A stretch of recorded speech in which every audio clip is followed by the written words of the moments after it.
യേശുവിൽ പ്രിയമുള്ളവരെ, goodness T വിയുടെ സഭയും സാക്ഷ്യവും എന്ന പരമ്പരയിലെ മറ്റൊരു എപ്പിസോഡിലേക്ക് മാന്യ പ്രേക്ഷകരായി നിങ്ങളെ ഒത്തിരി സ്നേഹത്തോടെ സ്വാഗതം ചെയ്യുന്നു.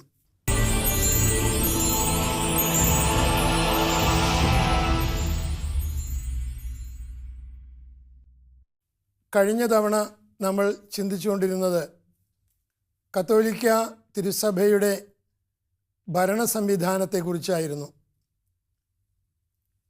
ആ ഭരണ സംവിധാനം വളരെ സങ്കീർണവും വിപുലവുമാണെന്ന് നമ്മൾ ചർച്ച ചെയ്തു.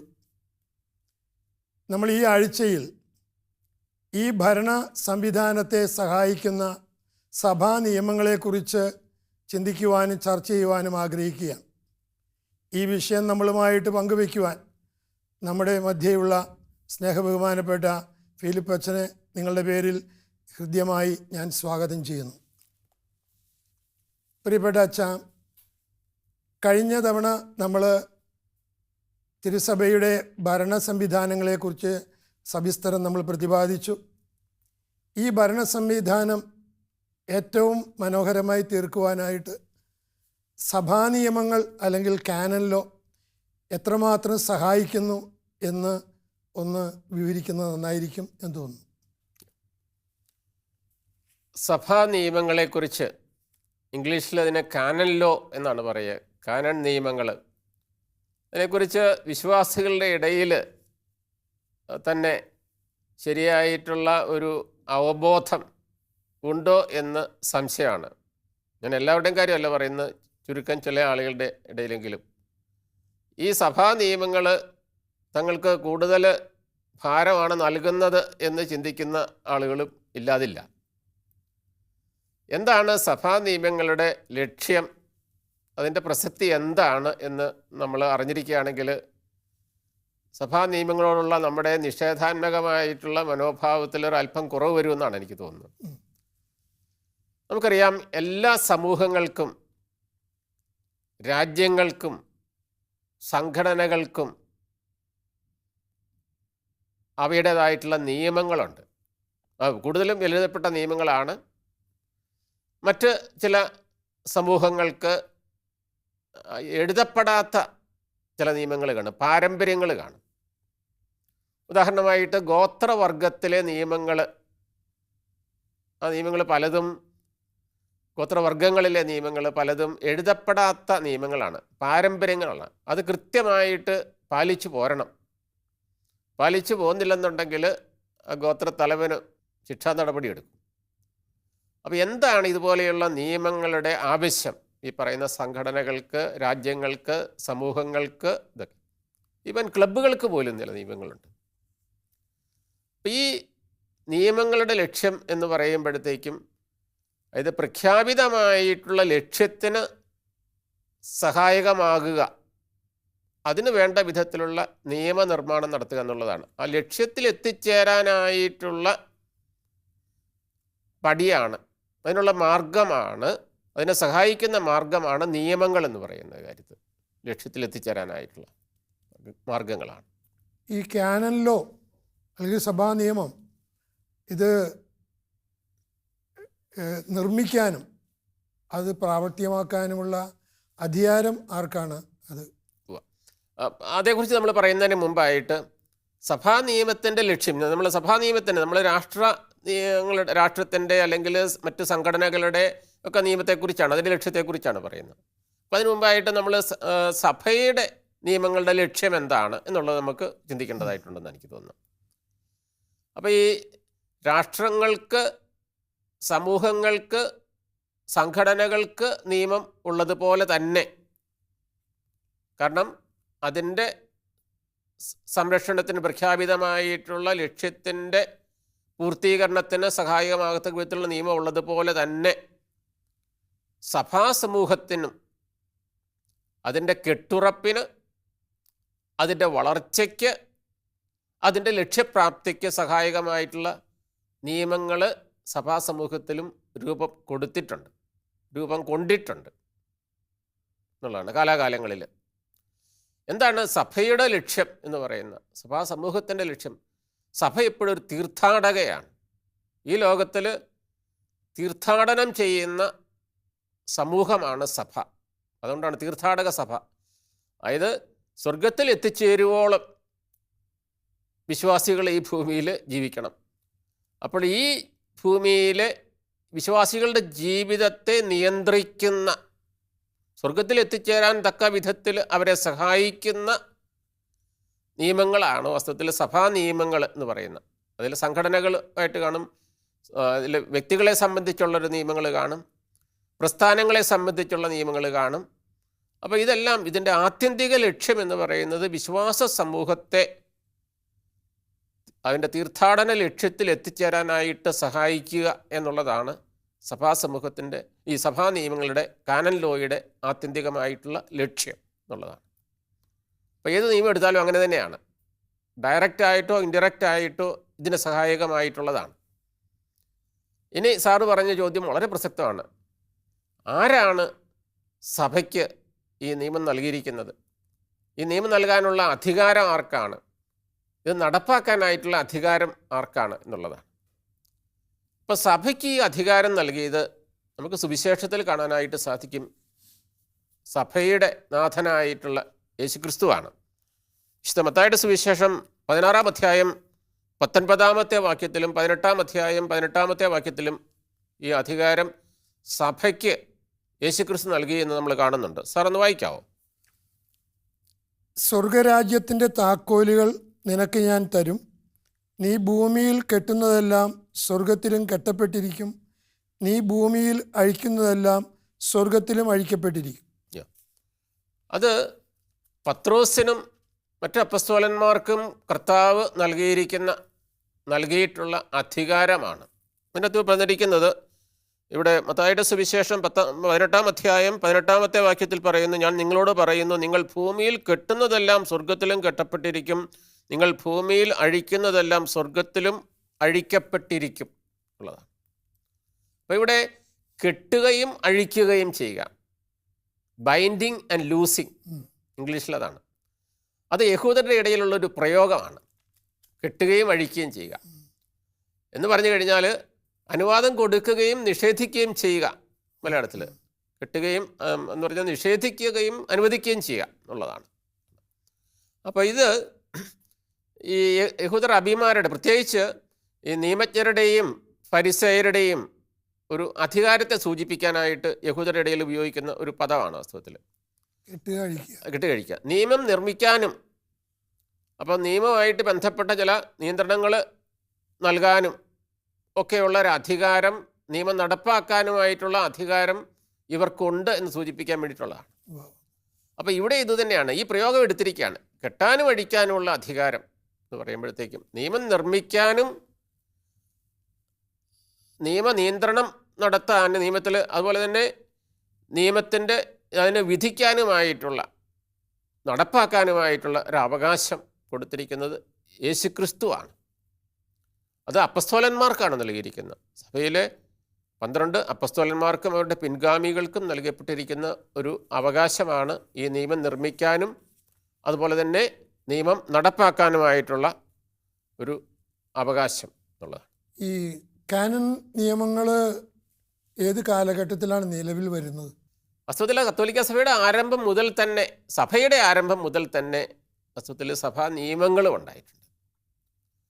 ഉദാഹരണമായിട്ട് ഈ സഭയിൽ പാലിക്കപ്പെടേണ്ട, സഭാസമൂഹത്തിൽ പാലിക്കപ്പെടേണ്ട ചില നിയമങ്ങൾ, ചില നിയന്ത്രണങ്ങൾ, ചില അരുതുകൾ, ചില വിലക്കുകൾ, ഇവയെക്കുറിച്ചൊക്കെ ബൈബിളിൽ നമ്മൾ കാണുന്നുണ്ട്. ഉദാഹരണമായിട്ട് മത്തായിയുടെ സുവിശേഷം 18-ാം അധ്യായം 15 മുതൽ 20 വരെയുള്ള വാക്യങ്ങളിൽ നമുക്ക് ഏതാനും വാക്യങ്ങൾ വായിക്കാവുന്നതാണ്. അതിൽ സഭാ സമൂഹത്തിൽ വിശ്വാസികൾ തമ്മിൽ എന്തെങ്കിലും ഒരു പ്രശ്നമുണ്ടെന്നുണ്ടെങ്കിൽ അതെങ്ങനെ പരിഹരിക്കണം എന്നതിനെക്കുറിച്ചുള്ള ഒരു നിയമം അല്ലെങ്കിൽ ഒരു ഉപദേശം, ഒരു നിയന്ത്രണം നൽകുന്നുണ്ട്. എങ്ങനെയാണ് ചെയ്യേണ്ടത്? ഒരു മാർഗരേഖയാണ് വസ്തു. അതൊന്ന് വായിക്കാവോ സാറേ? നിന്റെ സഹോദരൻ തെറ്റ് ചെയ്താൽ നീയും അവനും മാത്രമായിരിക്കുമ്പോൾ ചെന്ന് ആ തെറ്റ് അവന് ബോധ്യപ്പെടുത്തി കൊടുക്കുക. കൊടുക്കാം. അപ്പോൾ ഇതാണ് ആദ്യത്തെ പ്രൊസീജിയറാണ് വാസ്തവത്തിൽ. എന്ത് ക്രമീകരണമാണ് വരുത്തേണ്ടത്? ആദ്യത്തെ സ്റ്റെപ്പാണ്. അവൻ നിന്റെ വാക്ക് കേൾക്കുന്നെങ്കിൽ നീ നിന്റെ സഹോദരനെ നേടി. അവൻ നിന്നെ കേൾക്കുന്നില്ലെങ്കിൽ 2 or 3 സാക്ഷികൾ ഓരോ വാക്കും സ്ഥിരീകരിക്കുന്നതിന് വേണ്ടി 1 or 2 സാക്ഷികളെ കൂടി നിന്നോടൊത്തു കൊണ്ടുപോകുക. രണ്ടാമത്തെ സ്റ്റെപ്പാണ്. അവൻ അവരെയും അനുസരിക്കുന്നില്ലെങ്കിൽ സഭയോട് പറയുക. സഭയെപ്പോലും അനുസരിക്കുന്നില്ലെങ്കിൽ അവൻ നിനക്ക് വിജാതീയനെ പോലെയും ചുങ്കക്കാരനെ പോലെയും ആയിരിക്കട്ടെ. അത് മതി. 17 വരെയുള്ള വാക്യങ്ങളാണ് വാസ്തവത്തിൽ. അതൊരു നടപടിക്രമമാണ്, പാലിക്കേണ്ട നടപടിക്രമമാണ്. ഒരു സഹോദരനെ എങ്ങനെ തിരുത്തണം എന്നുള്ളതാണ്. വളരെ കൃത്യമാണ്. അപ്പോൾ ഇതാണ് വാസ്തവത്തിൽ സഭാവിശ്വാസികൾ പാലിക്കേണ്ട, പ്രത്യേകിച്ച് ആരോടെങ്കിലും ഒരു മാനസികമായിട്ടുള്ള അകൽച്ചയുണ്ടെങ്കിൽ പാലിക്കേണ്ട നടപടിക്രമം, അത് തിരുത്തേണ്ട നടപടിക്രമം എന്നാണ് പറയുന്നത്. അപ്പം ഇതിൽ കർത്താവ് തന്നെ നൽകിയതായിട്ടാണ് നമ്മൾ ഇതിനകത്ത് കാണുന്നത് എന്നുള്ളതാണ്. സമൂഹത്തിൽ, വിശ്വാസികളുടെ സമൂഹത്തിൽ. ഇപ്പോൾ റോമർക്ക് എഴുതിയ ലേഖനം 7-ാം അധ്യായം 1-2 വാക്യങ്ങൾ ആണ് നമ്മൾ റോമർക്ക് എഴുതിയ ലേഖനത്തിൽ കാണുന്നത്. അതായത് റീമാരേജിനെ കുറിച്ച്, പുനർവിവാഹത്തെക്കുറിച്ചാണ് പറയുന്നത്. സഹോദരരെ, നിയമത്തിന് ഒരുവൻ്റെ മേൽ അധികാരമുള്ളത് അവൻ ജീവിച്ചിരിക്കുന്ന കാലത്ത് മാത്രമാണെന്ന് അറിഞ്ഞുകൂടെ? നിയമം അറിയാവുന്നവരോടാണല്ലോ ഞാൻ സംസാരിക്കുന്നത്. വിവാഹിതയായ സ്ത്രീ ഭർത്താവ് ജീവിച്ചിരിക്കുന്നിടത്തോളം കാലം അവനോട് നിയമത്താൽ ബന്ധിക്കപ്പെട്ടിരിക്കുന്നു. ഭർത്താവ് മരിച്ചാൽ ഭർത്താവുമായി തന്നെ ബന്ധിക്കുന്ന നിയമത്തിൽ നിന്ന് അവൾ സ്വതന്ത്രയാകുന്നു എന്നുള്ളതാണ്. ആ പുനർവിവാഹവുമായിട്ട് ബന്ധപ്പെട്ട, ഭർത്താവ് മരിച്ചു കഴിഞ്ഞ ഒരു സ്ത്രീക്ക് വീണ്ടും വിവാഹിതയാകാനായിട്ട് തടസ്സമില്ല എന്നുള്ള ഒരു കാര്യത്തെക്കുറിച്ചാണ് പറയുന്നത്. അപ്പോൾ അതും ഒരു പാലിക്കേണ്ട ഒരു നിയമത്തെക്കുറിച്ചാണ് പറയുന്നത്.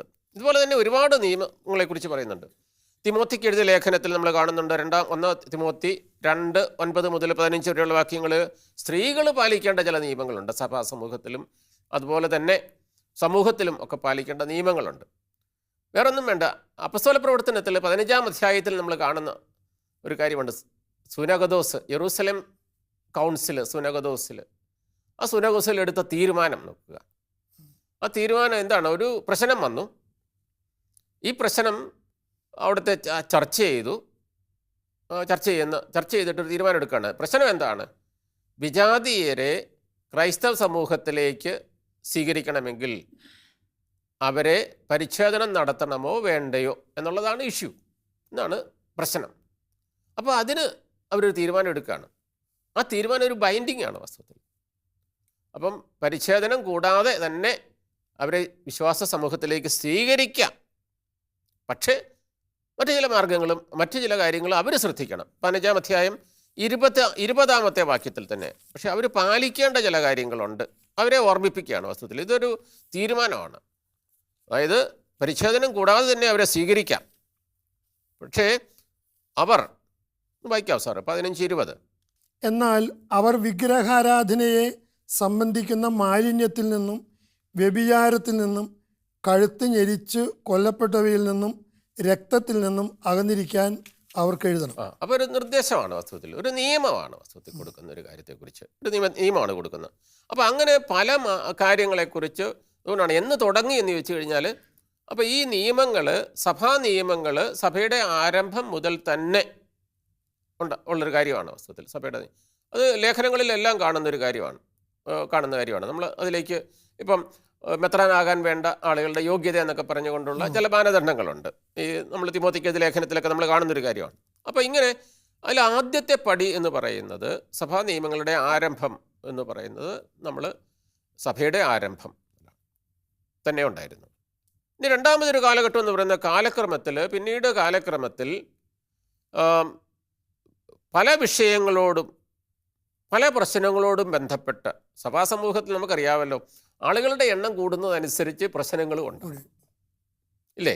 അത് എല്ലാ സമൂഹങ്ങളെയൊക്കെ കൂടുതൽ പ്രശ്നങ്ങൾ ഉണ്ടാകും. ഇപ്പോൾ ഏതെങ്കിലും ഒരു കണ്ടുപിടുത്തം വന്നു കഴിഞ്ഞാൽ അതുമായിട്ട് ബന്ധപ്പെട്ട പ്രശ്നങ്ങൾ കാണും.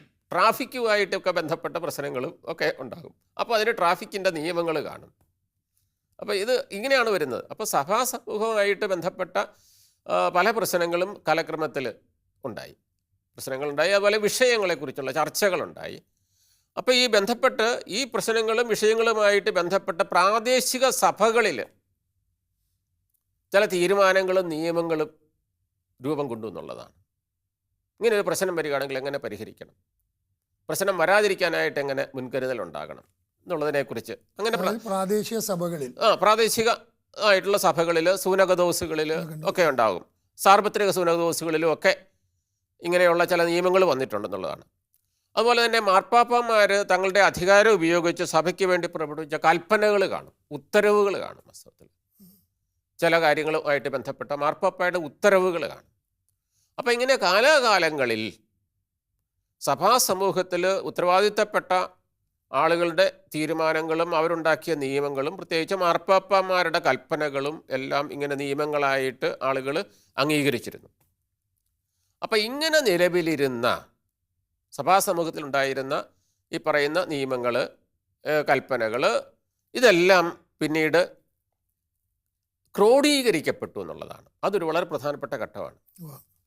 അതെന്താണ് ഇങ്ങനെ ക്രോഡീകരിച്ചൊരു നിയമങ്ങൾ എങ്ങനെ പാലിച്ചു വന്നിരുന്നു, ഈ ഓരോ സഭാ സമൂഹത്തിലും പാലിച്ചിരുന്നു. ഇന്ന നിയമങ്ങളൊക്കെ അറിയാവുന്ന നിയമങ്ങളൊക്കെ പാലിച്ചിരുന്നു.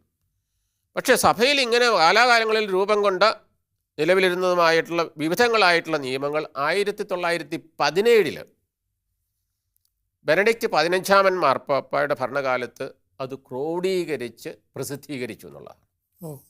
അതാണ് ആദ്യത്തെ. അതെ, ഒരു കമ്പയർ ചെയ്യണത്. അതെ, അത് ക്രോഡീകരിച്ച് പ്രസിദ്ധീകരിച്ചത് ആദ്യമായിട്ട്. അതായത് പല സമൂഹങ്ങളിലും ഒക്കെ നിലവിൽ നിന്നാണ്. നമ്മൾ ഓർക്കണം, 1917 എന്നൊക്കെ പറയുമ്പോൾ ഇതുപോലെയുള്ള യാത്രാ സൗകര്യങ്ങളും ഒന്നും ഇല്ലാതിരുന്ന സഭാ സമൂഹങ്ങൾ തമ്മിൽ അങ്ങനെ വലിയ ഈ പറയുന്ന പോലെ കമ്മ്യൂണിക്കേഷൻസ് ഒന്നും ഇതുപോലെ ഇല്ലാതിരുന്നൊരു കാലഘട്ടത്തിലാണ്. അപ്പോൾ ഇങ്ങനെ വിവിധ സഭകളിലും ഒക്കെ ഉണ്ടായിരുന്നത് ഒക്കെ ആയിട്ട് പാലിച്ചു പോന്നിരുന്നതായിട്ടുള്ള നിയമങ്ങളെല്ലാം ക്രോഡീകരിക്കുകയാണ്. 1917 ക്രോഡീകരിക്കുകയാണ്. ക്രോഡീകരിക്കുക മാത്രമല്ല, ക്രോഡീകരിച്ച് പ്രസിദ്ധീകരിച്ചു. ഇതാണ് കത്തോലിക്ക സഭയിലെ ആദ്യത്തെ കാനൺ നിയമ സംഹിത പറയുന്ന കത്തോലിക്ക കോഡ് ഓഫ് കാനണിലോ കാനൺ നിയമ സംഹിതയാണ്. പക്ഷേ പിന്നീട് ഈ കാനൺ നിയമ സംഹിത 1983 ജോൺ പോൾ II മാർപ്പാപ്പയുടെ കാലഘട്ടത്തിൽ പരിഷ്കരിച്ച് പ്രസിദ്ധീകരിച്ചു എന്നുള്ളത്, റിവൈസ് ചെയ്തു, പരിഷ്കരിച്ച് പ്രസിദ്ധീകരിച്ചു. അപ്പം ഇതാണ് ഇപ്പോൾ ലത്തീൻ സഭയിൽ നിലവിലുള്ള കാനൺ നിയമ സംഹിത. 1983 പരിഷ്കരിച്ച് പ്രസിദ്ധീകരിച്ചിട്ടുള്ള നിയമസംഹിതയാണ് ലത്തീൻ സഭയിൽ. അതാണ് ലേറ്റസ്റ്റ്. അതാണ് 1983 നിയമസംഹിതയാണ്. അതിൽ 1752 നിയമങ്ങളുണ്ട്, വാസ്തവത്തിൽ കാനൺസ് ഉണ്ട്. ഇനി ഈ 1752 അതിന് ഉപവിഭാഗങ്ങളുമുണ്ട്. അപ്പം അതുണ്ട് ആണ്. ഇനി 1990 നമ്മൾ ഓർത്തിരിക്കേണ്ട വേറൊരു കാര്യമുണ്ട്. പൗരസ്ത്യ സഭകൾക്ക് വേണ്ടിയിട്ട് ഒരു പ്രത്യേകമായി ഒരു കാനൺ നിയമ സംഹിത പ്രസിദ്ധീകരിക്കുകയുണ്ടായി. പൗരസ്ത്യ സഭകൾക്ക്. ഇവിടെ കത്തോലിക്ക സഭയിൽ 2 സംഹിതകളുണ്ട്. അതിലൊന്ന് 1900 ഇപ്പം നിലവിലുള്ള 1983 ലത്തീൻ സഭയ്ക്ക് വേണ്ടി പ്രസിദ്ധീകരിച്ചിട്ടുള്ള നിയമസംഹിതയും 1990 രണ്ടാമത്തേത് 1990 പൗരസ്ത്യ സഭകൾക്ക് വേണ്ടിയിട്ട് 23 വ്യക്തിസഭകളുണ്ടെന്ന് നമ്മൾ കണ്ടു കഴിഞ്ഞു. പൗരസ്ത്യ സഭകൾക്ക് വേണ്ടിയിട്ട് രൂപം കൊടുത്തിട്ടുള്ള നിയമസംഹിതയും കാനൺ നിയമസംഹിതയും, അങ്ങനെ 2 നിയമസംഹിതയാണ് നമുക്കുള്ളത്. അത് 1540 കാനൺസ് ഉണ്ട്. അതിലും ഈ പറഞ്ഞ പോലെ ഓരോ നിയമത്തിലും ഇതുണ്ട്. 1540 ആണ്. അല്ല, അപ്പോൾ ഈ 2 വ്യത്യസ്തമായ ഒരു ഈ കാനൺ ലോ ഉണ്ടാകുക, അത് കത്തോലിക്ക സഭയിൽ തന്നെ 2 വ്യത്യസ്തമായ അതും വിപുലമായ നിയമങ്ങൾ, അതിൻ്റെ ഒരു പ്രസക്തി. അപ്പോൾ അതൊരു നല്ല ചോദ്യമാണ്. എന്തിനാണ് ഒരു കത്തോലിക്ക സഭയിൽ, ഒന്നായിട്ടുള്ള കത്തോലിക്ക സഭയിൽ ഇങ്ങനെ 2 നിയമസംഹിതയുടെ ആവശ്യമുണ്ടോ? ലത്തീൻ സഭയ്ക്ക് വേണ്ടിയിട്ട് ഒന്ന്, അതുപോലെ തന്നെ പൗരസ്ത്യ സഭകൾക്ക് വേണ്ടിയിട്ട് വേറൊന്ന്. വാസ്തവത്തിൽ ഈ 2 എണ്ണത്തിൻ്റെയും ആവശ്യമുണ്ട്. എന്ന് പറഞ്ഞാൽ പൗരസ്ത്യ സഭയുടെ റോമൻ സഭയുടെയും വ്യത്യസ്തമായിട്ടുള്ള പാരമ്പര്യവും ദൈവശാസ്ത്ര വീക്ഷണവും ആചാര അനുഷ്ഠാനങ്ങളും കണക്കിലെടുത്തുകൊണ്ടാണ് ഈ നിയമങ്ങൾക്ക് രൂപം കൊടുത്തിരിക്കുന്നുള്ളതാണ്. റെസ്പെക്റ്റ് ചെയ്തുകൊണ്ടാണ്. അതായത് ഒരേ വിശ്വാസം, പക്ഷെ ഒരേ വിശ്വാസം അതിൻ്റെ അനുഷ്ഠാനങ്ങളും ആചാരങ്ങളും വ്യത്യസ്തമാണ്. പൗരസ്ത്യ ദേശത്തെയും പാശ്ചാത്യ ദേശത്തെയും ആചാരങ്ങളും അനുഷ്ഠാനങ്ങളും വ്യത്യസ്തമാണ്. അതുകൊണ്ടാണല്ലോ നമുക്കറിയാമല്ലോ, വിശുദ്ധ ബലി അർപ്പണം തന്നെയാണെങ്കിൽ ശരി, അതിൻ്റെ അകത്ത് ലത്തീൻ സഭയുടെ ക്രമപ്രകാരമുള്ള വിശുദ്ധ ബലി അർപ്പണം നമുക്കറിയാമല്ലോ, ഈശോ സ്ഥാപിച്ച വിശുദ്ധ കുർബാന എന്ന കുദാശയുടെ അനുഷ്ഠാനമാണ് വാസ്തവത്തിൽ, പുനരാവർത്തനം, ആവിഷ്കരണമാണ് വാസ്തവത്തിൽ അതാണ്. അത് രണ്ട് സഭകളിലും അങ്ങനെ തന്നെയാണ്, പൗരസ്ത്യ സഭകളിലും പാശ്ചാത്യ സഭയിലും അത് തന്നെയാണ്. പക്ഷേ അതിൻ്റെ അർപ്പണത്തിൻ്റെ രീതിയിൽ വ്യത്യാസമുണ്ട്. അതുപോലെ ആചാര അനുഷ്ഠാനങ്ങളിൽ വ്യത്യാസമുണ്ട്. ദൈവശാസ്ത്ര വീക്ഷണത്തിൽ അല്പ വ്യത്യാസമുണ്ട് ഉള്ളതാണ്. അപ്പോൾ ഇങ്ങനെ ഉള്ള ഇതിലൊക്കെ കണക്കിലെടുത്തുകൊണ്ടാണ്. ഉദാഹരണമായിട്ട് കാനൽ നിയമസംഹിതയിൽ തന്നെ ആണെങ്കിൽ, അതായത് നമ്മുടെ ലത്തീൻ സഭയിൽ വിവാഹിതരായവർക്ക് വൈദികരാകാനായിട്ട് പറ്റില്ല. അതേസമയം പൗരസ്ത്യ സഭകളിൽ, ചില സഭകളിൽ വിവാഹിതരായ പുരുഷന്മാർക്കും വൈദികരാകാനായിട്ട് സാധിക്കും എന്നുള്ളതാണ്. ഞാനൊരു ചെറിയ ഉദാഹരണത്തെക്കുറിച്ച് പറഞ്ഞെന്ന് മാത്രമേ ഉള്ളൂ. അപ്പം ഇങ്ങനെ വ്യത്യസ്തത ഉണ്ട്. ഈ കാനൻ ലോയുടെ ഉള്ളടക്കം അല്ലെങ്കിൽ പ്രതിപാദ്യ വിഷയം എന്തൊക്കെയാണ്? സഭയുടെ നിയമങ്ങളുടെ ഉള്ളടക്കം എന്തെന്ന് ചോദിച്ചു കഴിഞ്ഞാൽ, വിശ്വാസികളുമായിട്ടുള്ള ബന്ധപ്പെട്ട എല്ലാ വിഷയങ്ങളെക്കുറിച്ച് സമഗ്രമായിട്ട് വ്യക്തവുമായിട്ട് പ്രതിപാദിച്ചിരിക്കുന്നതാണ് വാസ്തവത്തിൽ ഈ നിയമത്തിൻ്റെ ഉള്ളടക്കം എന്ന് പറയുന്നത്. എല്ലാ കാര്യങ്ങളും, വിശ്വാസിയായിട്ട് ബന്ധപ്പെട്ട എല്ലാ കാര്യങ്ങൾ, ഏത് കാര്യം തന്നെ എടുത്തു നോക്കുക, ഒരു വിശ്വാസിയായിട്ട് ബന്ധപ്പെട്ട കാര്യമാണ് ബാപ്റ്റിസം, അല്ലേ? ഒരു തലയ്ക്ക് വിശ്വാസമായിട്ട് ബന്ധപ്പെട്ട ആരംഭിക്കുന്നു. അങ്ങനെയുള്ള, അതുപോലെ തന്നെ ബാക്കിയല്ല. ഉദാഹരണമായിട്ട് നമ്മൾ നോക്കുകയാണെങ്കിൽ ബാപ്റ്റിസത്തിൽ തന്നെ നമ്മൾ തുടങ്ങുന്നു. വിശുദ്ധ ഈ പറയുന്ന മാമോദീസ എന്ന കുദാശ തന്നെ തുടങ്ങുന്നു. മാമോദീസ എന്ന കുദാശ അതിനെ സ്വീകരിക്കാനായിട്ട് വേണ്ട യോഗ്യതകൾ വേണമെങ്കിൽ അത് പരികർമ്മം ചെയ്യാനായിട്ടുള്ള ആൾക്കാരാരാണ്? അതുപോലെ തന്നെ മാമോദീസയ്ക്ക് വേണ്ട ഒരുക്കം എങ്ങനെയായിരിക്കണം? അത് വാലിഡായിട്ട് എന്ന് പറഞ്ഞപ്പോഴത്തേക്കും എന്താണ് വാലിഡ് ഇംഗ്ലീഷിൽ പറയുന്നത്? സാധുവായിട്ട് അത് നടത്താനായിട്ട് എങ്ങനെയാണ്, എന്തൊക്കെയുള്ള നിബന്ധനകൾ എന്താണ്, ഘടകങ്ങളൊക്കെ എന്തൊക്കെയാണ് എന്നുള്ളതാണ്. അതുപോലെ തന്നെ സാക്രമെൻറ്റ്സ്, കുദാശകളുടെ പരികർമ്മി ആരാണ്? കുദാശകൾ സാധുവായിട്ട് പരികർമ്മം ചെയ്യാനായിട്ട് എന്തൊക്കെ വേണം?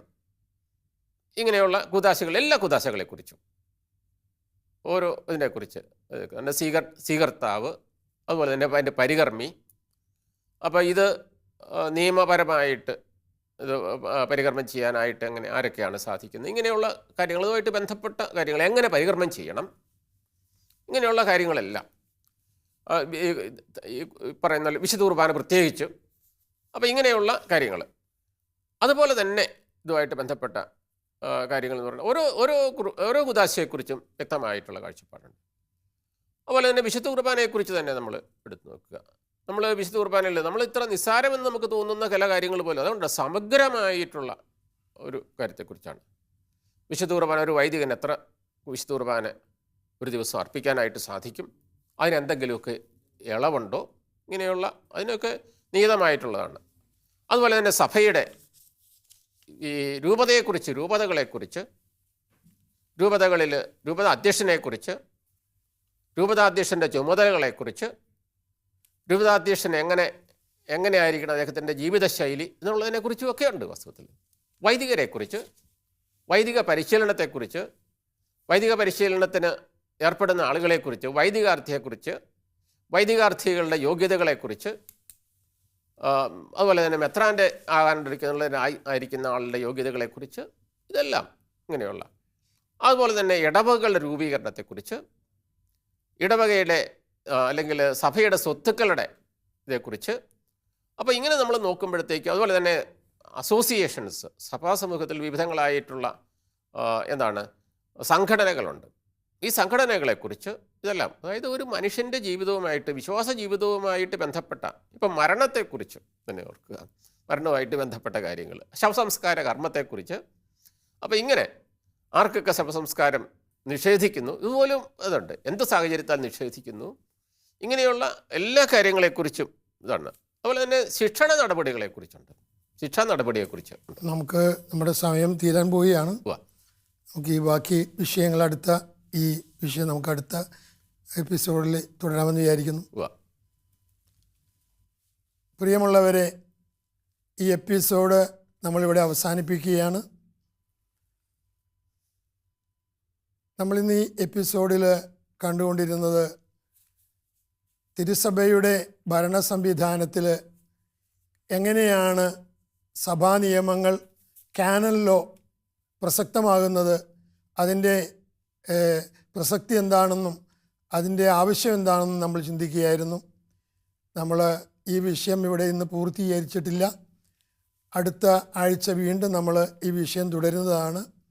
ഈ വിഷയം നമ്മളുമായിട്ട് ഇത്രയും സമയം പങ്കുവെച്ച സ്നേഹബഹുമാനപ്പെട്ട ഫിലിപ്പച്ചന് നിങ്ങളുടെ പേരിൽ ഒത്തിരി നന്ദി പറയുന്നു. നിങ്ങളുടെ വിലയേറിയ അഭിപ്രായങ്ങളും നിങ്ങളുടെ നിർദ്ദേശങ്ങളും സഭാ സംബന്ധമായ സംശയങ്ങളും ഞങ്ങളെ എഴുതി അറിയിക്കുക. കത്തെഴുതുമ്പോൾ നിങ്ങളുടെ കോണ്ടാക്റ്റ് നമ്പർ കൂടെ അവിടെ രേഖപ്പെടുത്തണമെന്ന് അഭ്യർത്ഥിക്കുകയാണ്.